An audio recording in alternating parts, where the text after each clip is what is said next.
I was laying in a hospital bed. I felt like the walls were closing in on me. My doctor was trying to talk to me and I could not hear him. People were near me and I could not feel them. My eyes were blurry and I could not see. All I could feel was the rhythm of my heartbeat.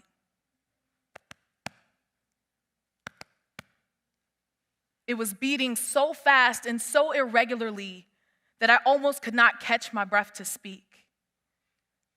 This was the day that I was diagnosed with non-small cell lung cancer. You couldn't have told me at 25 years old I would be facing such a difficult fate. My doctor's confused without the typical markers of a lung cancer patient. How could I be facing such a difficult diagnosis? But on that day, my heartbeat was trying to communicate a message to me that my body had been trying to tell me for a long time, that I had failed to take care of myself. As a public school educator, I thought that it was my responsibility to devote all of my time and talents to the community that I was serving. I would spend extra time attending the extracurriculars of my students, volunteering for committees so that I could be an advocate and a voice for the families that I served, all the while not finding balance for myself and taking care of my needs. And on that day, my heartbeat was the reminder that I needed to put myself first. Fast forward, I am now in cancer treatment. I'm thinking, I got this. I'm going to chemotherapy, still volunteering on all the committees, and still going to work. Meanwhile, that heartbeat, it was still beating irregularly because I was still not prioritizing my care. And I thought, as a Black woman, I have to work twice as hard as my peers to show that I am capable, and then taking a step back would show that maybe I wasn't strong enough to do the work. So I kept pushing until one day I could not get up. I was trying to get ready for work, and my body lay there lifeless. I told myself, get up. But all I could do was lay there and feel that same rhythm of my heartbeat. And that was the reminder I needed to put myself first. And I am not alone. According to a study from the University of Pennsylvania, 1 in 2 Black women face chronic illness due to stress. Imagine if 1 out of 2 Black women that you know cannot control the rhythm of their heartbeat every day and then have to show up to work or other spaces that they occupy and wonder if people think that they are not competent or do not belong there. That is the experience of one of my friends. Fast forward, I am now in 1 to 2 years in remission. And I'm catching up. Thank you. I am 1 to 2 years in remission, and I'm catching up with my girlfriends. And one of them tells me that they've just been diagnosed with a chronic illness.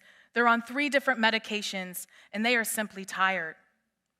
Now, I'm thinking it's my job to tell her, you've got to prioritize your care. Take time for yourself. But she tells me taking time does not put food on her table, clothes on her back, or pay for that health care that she needs to prioritize her care. And once again, I am reminded that for many, especially Black women, self-care is considered a luxury and not essential for our survival. Fast forward, we are now in the COVID-19 pandemic. And though we have navigated this difficult time together, for many people, we have learned to prioritize language around self-care. We started to talk about boundaries between work and home, prioritizing time with friends and family. Meanwhile, according to a study by the Brookings Institute, Black women are still 3 times more likely to leave the job due to stress since the pandemic. Imagine if tomorrow all the Black women you knew were no longer in the spaces that they occupy, simply because they are tired of being hypervisible and invisible all at the same time. That is the experience of another one of my friends. We were catching up since the isolation of the pandemic, and she tells me she quit her job. Now, I look at her in shock because I'm like, I know she takes care of more than just herself, but also her family. But she tells me that a paycheck is not worth her sanity, and she is tired of being expected to show up to be all things to all people. Meanwhile, those same people didn't see her for who she was. And you know what? She was right. For her, leaving the job was that thing that allowed her to slow her heartbeat down. And while we don't want people to leave the spaces, we have to find that thing that allows us to slow our heartbeat down. For me, it was finding 5 minutes. 5 minutes to slow my heartbeat, clear my mind, and shed all the anxiety I was experiencing every day. In 5 minutes, you probably spend more time scrolling social media, getting your kids ready, or any of the other to-do things on your list every day. In 5 minutes, I was able to calm my mind and spirit and set myself up for the day. And that was the start to recentering myself for my self-care journey. And from there, I went back to therapy to bounce my ideas off of someone else who could help give me clarity about what I was experiencing. And then I took the trip, y'all. Took the vacation so that I could see what the world had for me beyond my go, go, go of my everyday existence. For you, it might be something else. An online mental health podcast, a fitness class.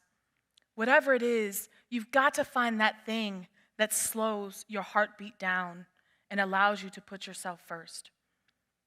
As a poet, I have often prioritized the stories of other people before my own. So I took this as a challenge to reflect on my own journey. My village taught me how to be great, showed me how to turn my talents into gold, challenged me to mold better daily. But I was not prepared for what the future would hold. See, I was taught how to outwork, outsmart, outthink, thought that if I just worked harder and planned better that I would go further. But see, my body only knew how to outpain itself, how to explain itself, how to hide behind the S on my chest, how to delay tending to my mental health. But see, disguising wounds for too long only callous. And my triage only delayed my failure, my body sacrificed for future promises. But see, my survival cannot depend upon the gold watch. My rest not reliant upon your permission, my body not dependent upon your conception of time. See, my body taught me how to be great, showed me how to sustain my talents like water. And when I learned to put myself first, I became prepared for what the future would hold. See, this is your permission to put yourself first. Thank you.